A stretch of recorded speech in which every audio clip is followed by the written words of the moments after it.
কষ্টের দিনগুলো কেউ মনে থাকে না, কারো মনে থাকে না, কেউ মনে রাখে না। আর সুখের দিনগুলো সবাই অনেক আনন্দ করে। তার দুটি কারণ, একটি হলো তার জীবনে হয়তোবা প্রথম সুখ এসেছে, শান্তি এসেছে, এটা ভেবে সে খুবই আনন্দ করে।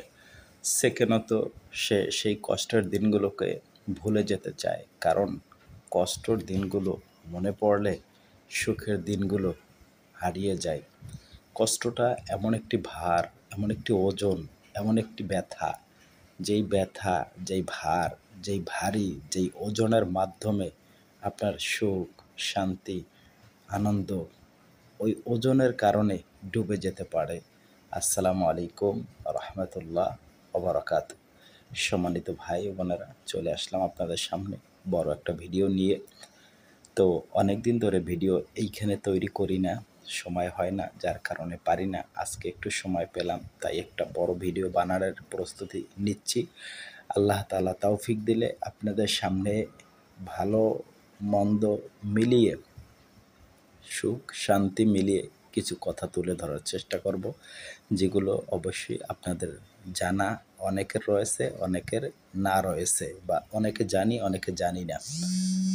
মূল কথা এটাই, আপনি দেখেন একটা মানুষ যখন কষ্টে থাকে, তখন সে কিন্তু সুখের আশায় এদিকে ওদিকে ছোটাছুটি করে। সেই মানুষটি কিসের আশায় ছোটাছুটি করে? শুধুমাত্র একটু সুখ, একটু ভালো থাকা, ভালো খাওয়া, একটু আরামের জন্য। এখন যখন সেই আরামটা পেয়ে যায়, সেই সুখটা পেয়ে যায়, এত সহজে পায় না। প্রত্যেকটি সুখের পিছনে অনেক কষ্ট রয়েছে। সেই সুখগুলোকে ভোগ করার জন্য সকলের ভাগ্যে আল্লাহ তাআলা লিখে রাখেন না। তো যাই হোক, সেই কষ্টের পরে যখন তারা কিছু সুখের দেখা পায়, তখন কিন্তু সেই সুখটা পরিপূর্ণ তারা ভোগ করতে পারে না। কেন পারে না? পিছনের কষ্টের কথাগুলোকে বারবার তাদেরকে স্মরণ করিয়ে দেয়। কি স্মরণ করে দেয়? যেটা যেইভাবে কষ্টে পতিত হয়েছিল, কষ্টের ভিতরে ছিল, তো সেই থেকে মানুষগুলো একেবারে কষ্টের দিনগুলোকে মাথার ভিতরে আটকে রেখে দেয়, যাতে করে সেই কষ্টের দিনগুলোকে বের করা আর সম্ভব হয় না।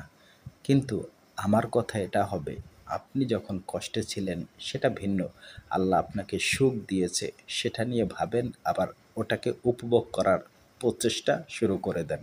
আসলে মূল কথা, আমরা সুখ পেলে কষ্টের দিনগুলো ভুলে যাব।